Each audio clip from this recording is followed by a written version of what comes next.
Muito bem, pessoal, então vamos dar continuidade aqui ao nosso estudo sobre a parte de princípios que regem o direito penal brasileiro.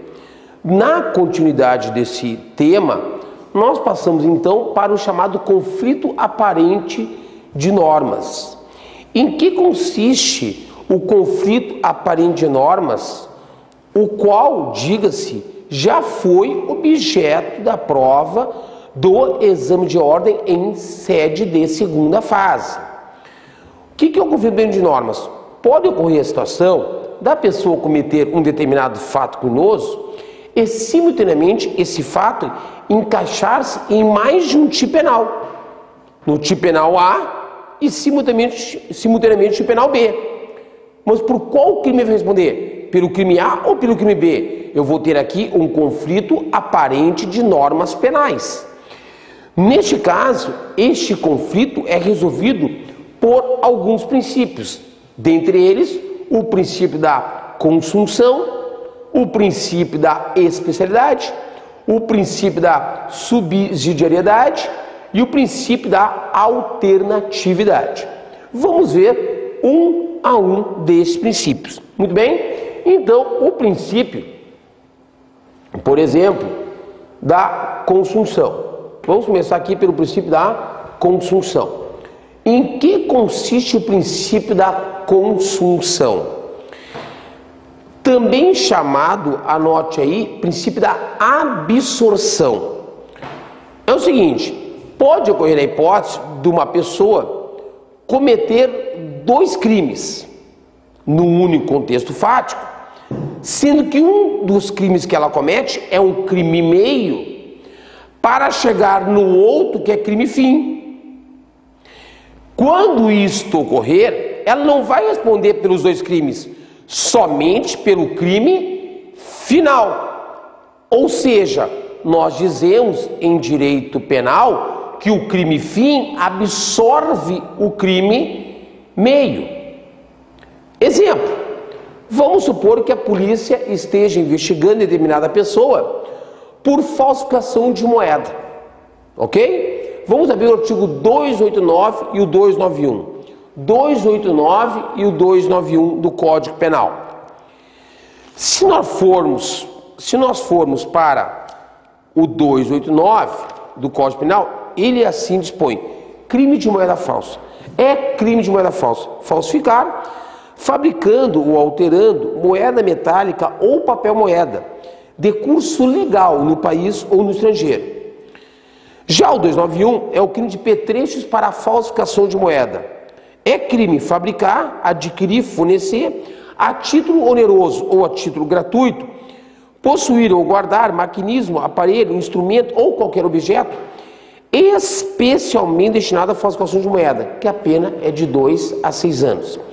Então, vamos supor que a polícia esteja investigando determinado indivíduo por falsificação de moeda e vá cumprir na residência deste um mandado de busca e apreensão. Lá chegando, depara-se com a seguinte situação: numa parte da casa, várias máquinas em pleno funcionamento, as quais são utilizadas especialmente para a fabricação de moeda. Eu já tenho aqui um crime, o do 291. O 291.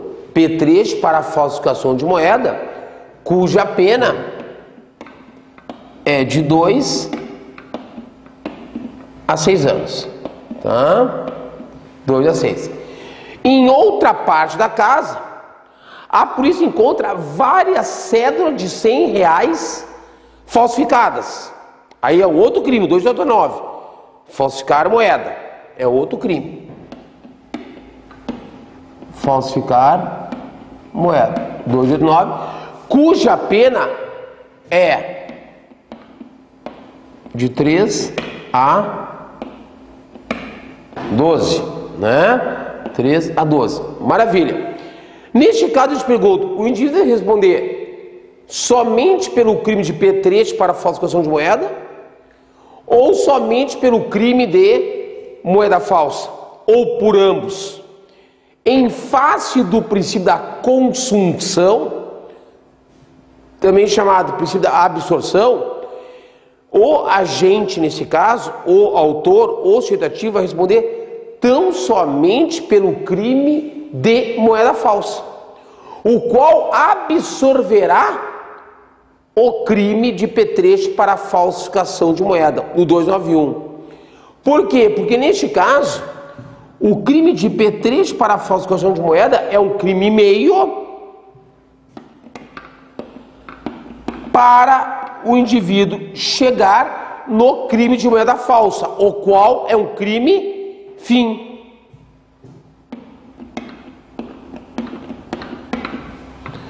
E o crime fim, nesse caso, absorve o crime meio. Ou seja, para chegar no crime de moeda falsa, para falsificar a moeda, primeiro o indivíduo teve que possuir o maquinismo. Então, neste caso, o 291 restará absorvido pelo 289 e ele vai responder somente pelo crime de moeda falsa.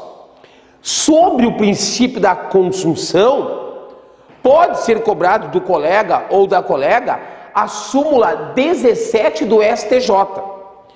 Vamos ver o que diz a súmula 17 do STJ. Assim dispõe. Súmula 17 do STJ.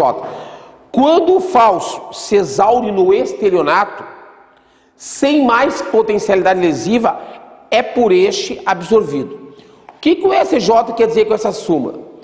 Se uma mesma pessoa cometer, no único contexto fático, dois crimes, no caso, sendo, por exemplo, um crime de falsidade, 297 do Código Penal, com o único fim de falsificar um documento público para praticar um estelionato, 171, ela responderá tão somente pelo crime de estelionato, o qual absorverá a falsificação do documento público, que neste caso é um crime meio.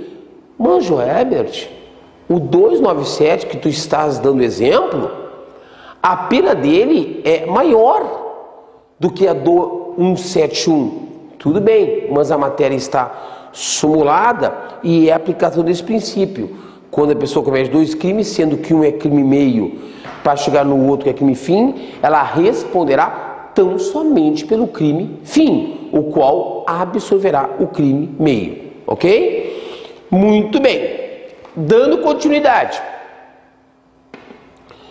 Princípio agora da especialidade. O que quer dizer o princípio da especialidade? A norma especial prevalece, prepondera em relação à norma geral. Exemplos: se um indivíduo importa 1 quilo de cocaína do estrangeiro, ele comete crime? Você vai me responder que sim. Mas veja bem, esse fato não se encaixa no artigo 33 da Lei de Drogas, Lei 11.343 de 2006, cuja pena é de 5 a 15 anos? Sim. Mas não se encaixa também no artigo 334 do Código Penal, no crime de contrabando, importar mercadoria de circulação interna ilícita? Sim. Mas nesse caso, o indivíduo vai responder por tráfico ou por contrabando? Por tráfico, que é uma norma especial. Eu tenho aqui um conflito aparente de duas normas penais. E este conflito é resolvido, é solucionado, é sanado pelo princípio da especialidade, o qual, repita-se, diz o seguinte: a norma especial prevalece em relação à norma geral. Ok? Próximo princípio. E ainda, antes de entrar no próximo, quando eu falo em especialidade, só para você acumular aí mais um exemplo, leve a seguinte situação: a mãe que mata o próprio filho durante o parto, sob influência do estado beberal. Eu te pergunto, aí do outro lado, esse fato não se encaixa no artigo 123 do Código Penal? No crime de infanticídio, cuja pena é de 2 a 6 anos? Sim. Mas não se encaixa também no 621 no homicídio? Sim. Mas ela vai responder pelos 2 crimes? Não. Eu tenho aqui um conflito aparente de normas penais.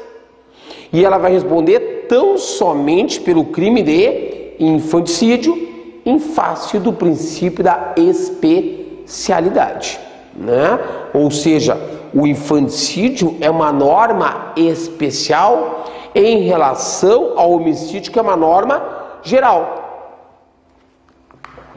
Claro, muitas vezes, meus amigos, a norma especial é mais branda do que a norma geral e muitas vezes a norma especial é mais gravosa em relação à norma geral, mas a norma especial nesse caso aqui prevalece em virtude do princípio da especialidade, ok? Próximo, princípio da subsidiariedade. O que quer dizer o princípio da subsidiariedade? Pode ser que o indivíduo cometa um crime, tá, e o fato se encaixa em 2 normas penais. Mas tem alguns crimes que o indivíduo só vai responder por aquele crime se o fato dele não se encaixa numa outra norma mais grave. Ou seja, aquele crime ele é subsidiário em relação a outros. Isso se confunde um pouco, confesso, com o princípio da especialidade. Mas, por exemplo, a subsidiariedade ela pode ser expressa ou implícita.